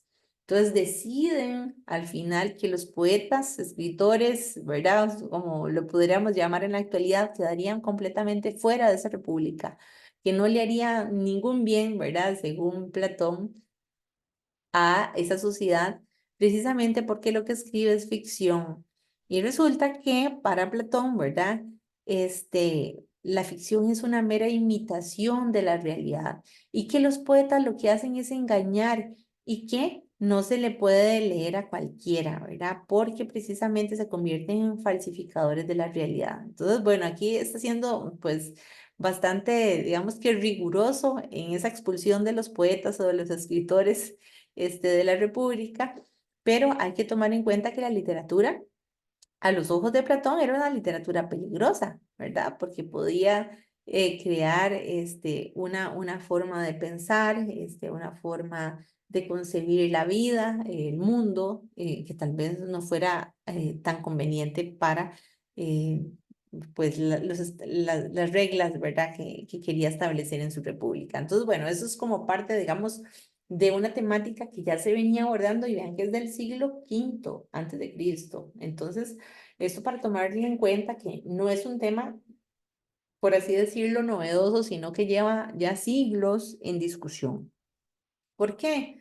Porque la literatura no deja de sorprender, porque lo que se escribe, nunca deja de ser novedoso. ¿Y esto por qué? Porque precisamente la literatura es creación. Viene del griego poiesis y significa acto o proceso creativo. ¿Y en qué consiste? Precisamente en esa construcción de imaginarios, en ese imaginar una realidad, de dar cuenta de subjetividades, de formas de pensar, de sentir, de creer de cada uno de los personajes con su personalidad, ¿verdad? Propia, bien delimitada, y a partir de ahí dejarnos llevar por lo que esa ficción pues nos va narrando poco a poco. Ahora, literatura es creación. ¿Y dónde está la poesía? ¿El autor en la obra, en el mundo? Bueno, acá les voy a plantear también otro extracto para que ustedes puedan ir aplicando toda esta teoría que hemos ido desarrollando, ¿verdad? Y la puedan ver plasmada en estos versos. Dice así: no digáis que, agotado su tesoro, de asuntos falta, enmudeció la lira. Podrá no haber poetas, pero siempre habrá poesía. Mientras las ondas de la luz al beso palpiten encendidas, mientras el sol las desgarradas nubes de fuego y oro vista, mientras el aire en su regazo lleve perfumes y armonías, mientras haya en el mundo primavera, habrá poesía. Mientras la ciencia a descubrir no alcance las fuentes de la vida, y en el mar o en el cielo haya un abismo que al cálculo resista, mientras la humanidad siempre avanzando no sepa a dónde camina, mientras haya un misterio para el hombre, habrá poesía. Mientras se sienta que se ríe el alma, sin que los labios ríen, mientras se llore sin que el llanto acuda a nublar la pupila, mientras el corazón y la cabeza batallando prosigan, mientras haya esperanzas y recuerdos, habrá poesía. Mientras haya unos ojos que reflejen los ojos que los miran, mientras responda el labio suspirando al labio que suspira, mientras sentirse puedan en un beso dos almas confundidas, mientras exista una mujer hermosa, habrá poesía. Bueno, con esto avanzo a el siguiente punto que tiene que ver con la literatura como una práctica social y pues precisamente como producción cultural. ¿A qué me refiero con esto? A que definitivamente hay que ubicar la obra literaria en un contexto determinado. Como les dije al inicio, no surge por generación espontánea. Cada obra, cada autor es hijo de su tiempo, de un lugar, de un momento determinado, de una cultura determinada, de unas condiciones políticas, económicas, sociales, filosóficas, religiosas determinadas, y esto se va a ver, la obra se va a ver permeada por todos esos elementos. Ahora, utiliza palabras y símbolos del lenguaje de la época, por supuesto, ¿verdad? Y no vamos a pretender que una obra de hace 2 siglos pues tenga un lenguaje como el que utilizamos hoy en día, ¿verdad? Entonces, ¿qué es lo que sucede con la literatura como una práctica social y como una producción cultural? Bueno, que nos va a ayudar a comprender la historia de la cultura de un pueblo, de un país, de una nación, y nos va a ayudar a comprender las distintas épocas históricas. Si ustedes pues tienen la oportunidad de leerla guiada, se van a dar el lujo de poder leer sobre Aquiles, ¿verdad? Ese héroe mitológico, y cuáles eran esas características que hacían que se considerara un héroe en la antigüedad, ¿verdad? Entre otros muchos elementos, por supuesto, pero que nos permiten, como quien dice, abrir la puerta a un panorama de un mundo mediante la ficcionalidad, pero que tiene de alguna forma una referencia con ese momento cultural histórico en el que esa obra pues se da a la luz, ¿verdad? Bueno, ahora la literatura, por supuesto, va a ser una forma discursiva. Eso quiere decir que vamos a encontrar estrategias de narrar en donde el lenguaje va a tener un extrañamiento. ¿Por qué un extrañamiento? Porque se aleja del uso cotidiano, de la forma común y corriente en la cual nos comunicamos. Y ahí vamos a tener ese juego con el lenguaje, ¿verdad? En donde las palabras van a tomar pues una riqueza muy interesante, en donde las palabras ya van a tener no un significado ordinario o común, sino vamos a encontrar esa ambigüedad, porque las palabras tal cual las utilizamos en la vida cotidiana resulta que transmiten otro significado y además va a tener musicalidad. Entonces aquí les muestro este canto negro de Nicolás Guillén, ¿verdad? Poeta afrodescendiente cubano. Y vean ustedes que aquí se puede ver plasmado precisamente esto que hablamos del extrañamiento, de la musicalidad, del juego del lenguaje. Dice, Yambamboa, Yambambé, repica el Congo solongo, repica el negro bien negro, Congo solongo del songo, baila yambó sobre un pie. Mamatomba, serembe, cau serembá. El negro canta y se ajuma, el negro se ajuma y canta, el negro canta y se va. Acuememe serembó, ae, yambó, ae. Tamba, tamba, tamba, tamba, tamba del negro que tumba, tumba del negro caramba, caramba que el negro tumba. Yamba, yambó, yambambé. Entonces, vean ustedes precisamente que aquí ustedes pueden ir encontrando estos elementos que les indico, ¿verdad? Cómo precisamente el uso del lenguaje va a ir generando múltiples sentidos, por eso hablo de la ambigüedad, cómo hay una pretensión estética. Aquí precisamente vamos a encontrar esa musicalidad, esa forma de expresión que se aleja de lo cotidiano, pero que crea belleza, ¿verdad? Tiene precisamente múltiples lecturas y permite precisamente generar una forma distinta de discurso a través de la literatura. Entonces, ¿y ahí qué pasa con el autor? Entonces, ¿quién será el autor? ¿Qué pasa con este elemento importante? Bueno, la noción de autor, ¿verdad? Es propia del Renacimiento del siglo XV al XVI y del romanticismo que se presentó en el siglo XVIII al siglo XIX. Actualmente el concepto de autor se asocia con individualidad, con genio creativo, con propiedad, con derechos de autor, con plagio, ¿verdad? Pero resulta que antes la visión sobre el arte era más colectiva, era más oral, no pertenecía a un autor, más bien era un legado cultural y esta visión del plagio no existía esto que denominamos autor propietario de una obra, ¿verdad? El arte, hay que tomar en cuenta desde sus orígenes, pues nunca fue un fenómeno individual, sino más bien fue colectivo. Y eso es importante tomarlo en cuenta. Por eso también muchas de las obras de literatura oral son anónimas, no encontramos quién fue el autor. Ahora, la verosimilitud es uno de los rasgos importantes de de la literatura. ¿Qué sería la verosimilitud? Bueno, es crear un universo que parece real, ¿verdad? Es ese universo literario que es explicable, aunque no verificable, y constituye, por supuesto, una realidad ficcional. Es ese acuerdo de tomar como verdadero o que parezca verdadero algo que sabemos que no es verdad. ¿Verdad? Nos creemos esa historia sin establecer si es posible o comprensible, nos dejamos llevar, ¿verdad? por esa fantasía, ese mundo que precisamente hace que cada obra cree su propia verdad y su propio universo.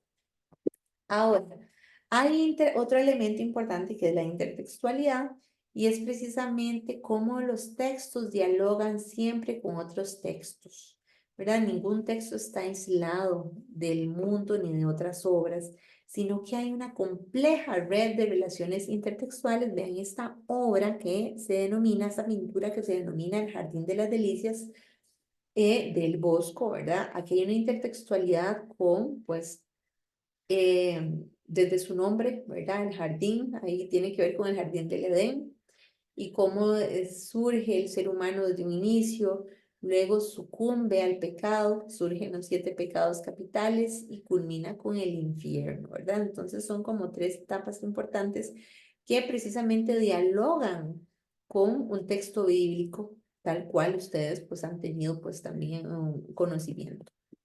Otro ejemplo de intertextualidad en Harry Potter, bueno, hay referencias, por ejemplo, a la piedra filosofal, que fue uno de los elementos por los cuales nace la química, ¿verdad? Con la alquimia, esa necesidad de buscar la inmortalidad.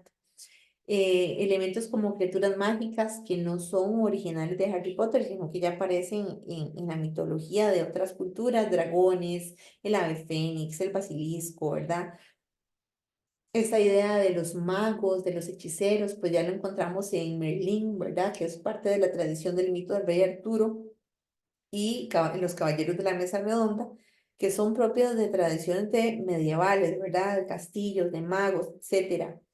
Hay una intersexualidad ahí también con El Señor de los Anillos, con Alicia en el País de las Maravillas, con la Segunda Guerra Mundial, este concepto de lo que es sangre sucia, sangre limpia. También hay un intertexto con la Biblia, por ejemplo, cuando se habla del amor, ¿verdad? Encarnado en la figura de Jesús. Y pues también con lugares geográficos como Londres y como Escocia. Entonces, la intertextualidad es esa relación que hay entre un texto con otros textos, ¿verdad? Otro concepto importantísimo que deben de tener en cuenta es el de la polifonía, ¿verdad? ¿A qué se refiere la polifonía? Pues es una característica que vamos a encontrar en algunos textos literarios y habla de la presencia de múltiples voces, de que no hay una única verdad expuesta, sino que hay muchas voces a cargo de distintos personajes con distintas visiones de mundo dentro de esa obra literaria y vamos a encontrar que coinciden puntos de vista opuestos, visiones de mundo distintas. Hay géneros literarios, por supuesto, y ya para ir finalizando vamos a encontrar precisamente que hay que hacer énfasis, ¿verdad?, en estos rasgos retóricos de esas características de toda la literatura que hay en el mundo. Los géneros literarios son esa clasificación que permite ubicar por ciertas características estilísticas y narrativas esa producción literaria tan rica que hay en el mundo. Entonces, precisamente se ordena mediante una forma particular de estructuración del lenguaje y también se pueden ver entremezclados o combinados, pero principalmente tenemos 4 géneros literarios. Tenemos la lírica, cuya característica principal es esa expresión de sentimiento, ese uso de imágenes y de figuras literarias, ¿verdad? Símil, metáfora, prosopopeya, analepsis, en fin. Y ahí prevalece un yo lírico, es la expresión de sentimientos, de emociones que desgarran el corazón, por así decirlo. Luego tenemos el género de la narrativa. Ahí va a estar a cargo de un narrador quien cuenta una historia, ¿verdad? Y vamos a encontrar ahí personajes, espacios determinados, un tiempo específico y una serie de acontecimientos que se generan a lo largo de ese relato. Luego tenemos el drama, que está hecho para ser representado en obras de teatro, por eso vamos a encontrarlo escrito mediante diálogos, porque se busca una representación escénica por parte de los actores y va a tener recursos extraliterarios que salen del libro. ¿Por qué? Porque se ponen en escena. Por último, tenemos el género del ensayo y ahí pues lo que busca como característica principal es generar esa polémica, ¿verdad? ¿Por qué? Porque presenta una dimensión ideológica, hay una enunciación de ideas, una finalidad, que es la de convencer o de seducir, de generar una crítica mediante la ironía, el conocimiento profundo, una elaboración persuasiva. Por eso hablamos de persuasión, de elaboración retórica. Pero hay un debate si realmente pertenece o no, ¿verdad?, a lo literario. Entonces, pues eso es un tema que se puede ver en otros espacios, pero simplemente quiero hacer énfasis en que hay 4 géneros literarios: lírica, narrativa, drama y ensayo. Ahora, ese contar historias en el género narrativo, vean ustedes que tiene que ver con ese contar historias a un público receptor o bien a un público lector. Hay hechos que se narran, ¿verdad? Y que son protagonizados por personajes en un tiempo y un espacio. Ahí tenemos la imagen de Odiseo frente a Polifemo, el gran cíclope, ¿verdad? Del cual escapa gracias a su ingenio. Bueno, resulta que estas narraciones han sido importantes a lo largo de la historia y lo vamos a encontrar mediante fábulas, leyendas, mitos, hasta llegar a lo que conocemos el día de hoy como novela, ¿verdad? Eh, Ejemplos de novelas: Mil y una noches, La Ilíada, La Odisea, El Mío Cid, La Araucana, leyendas tradicionales. Hay elementos estructurales del relato que hay que tomar en cuenta. Tenemos 2 niveles. Uno que tiene que ver con la historia, ¿verdad? ¿Qué es lo que sucede, lo que se cuenta, el argumento, la trama, ¿verdad? La exposición de esos hechos. Y por otro lado tenemos el discurso, que es la forma en la cual se cuenta y se va organizando esa historia. Esa forma del discurso la vamos a encontrar desde un punto de vista del narrador, que va a ir creando un mundo para dar un punto de vista, ¿verdad? Entonces va a ir elaborando la historia de una manera muy particular, ese espacio, los personajes que les mencionaba, esos acontecimientos y el tiempo de la narración. Ahora, vean ustedes un ejemplo. Encontramos en este extracto de Gabriel García Márquez de El drama del desencantado, que dice así: el drama del desencantado que se arrojó a la calle desde el 10º piso y a medida que caía iba viendo a través de las ventanas la intimidad de sus vecinos, las pequeñas tragedias domésticas, los amores furtivos, los breves instantes de felicidad, cuyas noticias no habían llegado nunca hasta la escalera común, de modo que en el instante de reventarse contra el pavimento de la calle había cambiado por completo su concepción del mundo y había llegado a la conclusión de que aquella vida que abandonaba para siempre por la puerta falsa valía la pena de ser vivida.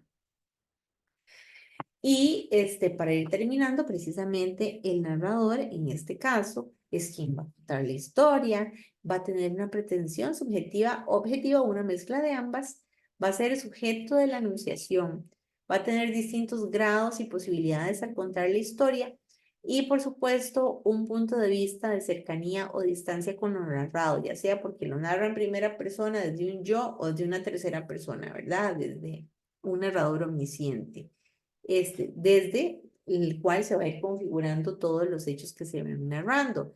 Algunas veces también se van a ir mezclando, ¿verdad? O hay varios tipos de narrador. ¿Y cuáles son esos tipos de narrador? Bueno, los vamos a encontrar mediante el narrador omnisciente, que es precisamente ese narrador que conoce todo. Yo siempre digo que el narrador omnisciente es como Dios, ¿verdad? Va a conocer qué hacen, qué sienten, qué piensan los personajes y nos lo va a transmitir a nosotros como lectores.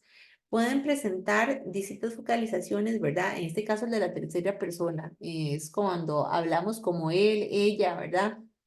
Este ejemplo: Ignacio recorrió pensativo y muy preocupado la sala de espera, en fin, ese es un uso de tercera persona. Ahora, un tipo de narrador protagonista es aquel cuyas acciones, ¿verdad? Y experiencias solo conoce lo que puede ver, solo conoce lo que escucha de otros. Y a eso se denomina focalización interna porque lo dice en primera persona. No sabe qué piensan los demás, no sabe qué va a pasar, solo nos cuenta sus acciones y experiencias. Y luego está el narrador testigo. Es como una especie de personaje secundario, porque resulta que solo va a ir contando lo que ve y lo que escucha de otros personajes sin tener acceso a sus pensamientos. Es el que sabe menos. Entonces podemos decir que el tipo de narrador testigo es un narrador observador, nada más. Con respecto a los distintos tipos de focalización, ¿verdad? Ese acercamiento desde el punto de vista del narrador, tenemos lo que se denomina focalización cero, que lo que hace es que abarca todos los acontecimientos y pensamientos de los personajes, sabe todo, y es precisamente esa relación con el narrador omnisciente. Luego tenemos la focalización interna. Vean ustedes que ahí se narra desde el punto de vista de un personaje. Información limitada y subjetiva la vamos a encontrar ¿en quién? En un narrador protagonista. Y tenemos una focalización externa, que es precisamente esa perspectiva exterior, pero sin conocer el interior de los personajes. Presenta solamente los acontecimientos, lo que sucede, que se relaciona precisamente con el narrador testigo. Ok. Con respecto a los personajes, hay que recordar que tenemos personajes principales y secundarios, figuras narrativas que adquieren vida propia. Vamos a encontrar pues personajes mitológicos, personajes históricos, personajes alegóricos, de oficios, profesiones, política, etcétera, ¿verdad? Y estos personajes van a ir presentando cualidades arquetípicas de padre, madre, anciano, ¿verdad? Etcétera, en donde se van a plasmar a través de su identidad prototipos sociales de los obreros, los campesinos, las maestras, etcétera, ¿verdad? Uno de los personajes más emblemáticos es el de La Metamorfosis de Franz Kafka, ¿verdad? Con Gregorio Samsa, quien es el personaje principal de pues, La Metamorfosis, quien despierta un día convertido en un horroroso insecto, ¿verdad? Entonces ahí ustedes, pues si tienen la posibilidad, o si ya lo leyeron, o si es una recomendación de lectura, pueden acercarse a La Metamorfosis de Kafka. Y el espacio precisamente tiene que ver con el entorno, con el lugar donde se generan esos hechos. Vamos a encontrar que hay una dimensión pues física, simbólica, histórica y geográfica, y esto precisamente va a ir remitiendo a lo que es un contexto cultural. Ahí ustedes van a encontrar una descripción de imágenes tales que permiten la creación de esa ilusión del espacio. Precisamente lo podríamos ubicar, por ejemplo, en el mapa del espacio físico de la Tierra Media del Señor de los Anillos. Vean ustedes qué interesante cómo acá vamos a ir encontrando distintos lugares, ¿verdad? Con sus cordilleras, con sus delimitaciones geográficas que dentro del mundo de la narrativa tiene pues precisamente esa ficcionalidad y esa verosimilitud que crean un mundo ajeno a la realidad, pero que podemos incursionar y vivirlo como si fuera real dentro de ese acuerdo, de la verosimilitud de la ficcionalidad que nos permite la literatura. Ahora, resulta que el espacio puede ser también psicológico o simbólico. Y ¿a qué me refiero con eso? A que ese espacio puede tener una relación dentro de el mundo de un personaje. Por ejemplo, en este caso que les presento la ilustración de Raskolnikov, este es un personaje principal de la novela de Crimen y Castigo de Dostoyevsky, y narra precisamente cómo mata a una vieja usurera y luego lo carcome la culpa y la paranoia. Entonces ahí ya estamos dentro de un plano pues más psicológico. El tiempo abre dimensiones temporales de orden cronológico, y en donde vamos a ir encontrando el orden de los distintos acontecimientos, como desde un aspecto subjetivo psicológico hay un tiempo interior, ¿verdad? Si es el caso, o cómo el tiempo se puede ir interrumpiendo, adelantando. Y esto lo vamos a encontrar mediante varias técnicas. Una de ellas es la analepsis, ¿verdad? Conocida como flashback, y también tenemos la prolepsis, conocida como flash forward, y esto lo van a utilizar precisamente muchísimo, de hecho proviene del cine, ¿verdad? En donde los personajes tienen un retroceso, adelantan, ¿verdad? Su memoria, bueno, atrasan sus recuerdos, perdón, o bien se adelanta al momento de la historia para pues darnos detalles interesantes. Ahora bien, vean ustedes que uno de los ejemplos en el cine, ¿verdad? Que contiene buenos ejemplos de análisis y prolepsis es esta película Kill Bill, cuando se interrumpe el orden de acontecimientos para mostrar el pasado de O-Ren Ishii en forma de anime. Entonces hay un cambio ahí interesante, digamos, de imágenes, pero que a nivel de narrativa les permitiría digamos, como que comprender muchísimo más estos recursos de analepsis y prolepsis que también se van a ver en la literatura. Ahora, hay distintos modos del relato y aquí lo vamos a encontrar mediante estrategias de presentación del discurso, por ejemplo, el estilo directo, que tiene que ver con diálogos o monólogos, o el estilo indirecto en donde el narrador es quien cuenta lo que sucede. ¿Hay una relación con el título? Por supuesto que sí. Vean que se va a ir configurando desde el título mismo una guía sobre lo que va a tratar la lectura. Lo mismo sucede con las presentaciones de cartelera de cine, ¿verdad? ¿Por qué? Porque el título lo que hace es vehiculizar la ideología del texto, da un matiz más simbólico, ¿verdad? De lo que se va a presentar en la obra. ¿Qué función tiene entonces el lector? Bueno, vamos a encontrar que nosotros como lectores vamos a tener un rol importante. Tenemos que ser lectores activos, vamos a tener que ir interactuando y dialogando con el texto. Hay que ir revitalizando la obra y tenemos precisamente una relación entre el narrador con el lector y ahí nosotros como lectores vamos a ir completando ese proceso de escritura. Ahora, tenemos el cuento, ¿verdad? Como otro de los géneros literarios que se caracteriza precisamente por esa narración breve, que más que el cuento de Caperucita Roja, en donde vamos a encontrar que hay una intensidad en esa narración, en donde hay una economía expresiva, porque en realidad se dice mucho en pocas palabras, y lo que más importa es lo que sucede, no tanto el diálogo, ni lo que pensó la abuelita, lo que estaba pensando el lobo, ¿verdad? Sino que se remite a que sea breve, intenso, en pocas palabras, y que la acción sea pues bastante impactante. Resulta que el género de la novela la vamos a encontrar con distintas características. Ya para ir finalizando, vamos a encontrar que la novela pues presenta prosa, ¿verdad? Una prosa extensa, vamos a encontrar polifonía, vamos a encontrar un narrador, acciones, argumento, puntos de vista, personajes, tiempo, espacio, acciones, una interpretación del mundo y del humano. Y en Hispanoamérica, con respecto a nuestra novela, vamos a encontrar novelas que van a plasmar lo que sería el desencanto, la soledad, la dictadura, los amores, la violencia, la defensa de la libertad y, por supuesto, negación a ese intervencionismo colonialista. Bueno, ya con esto hemos terminado. ¿Qué fue lo que abarcamos? Bueno, en esta primera tutoría, recapitulando, vimos esos rasgos propios de la escritura literaria y sus cualidades particulares en Hispanoamérica, así como sus variaciones a través del tiempo. Vimos que hay elementos del narrador que se pueden analizar y también del mundo mostrado en obras narrativas y esa relación que tiene con el contexto sociocultural. También, pues, pudimos identificar las características de otras estrategias discursivas para presentar el mundo mostrado, por ejemplo, el estilo, el tiempo, el título de la obra, la importancia del lector. Y, pues, hasta aquí son los contenidos por estudiar para el proyecto número 1 que corresponde a la primera tutoría. Muchísimas gracias. Nos vemos hasta la tutoría número 2.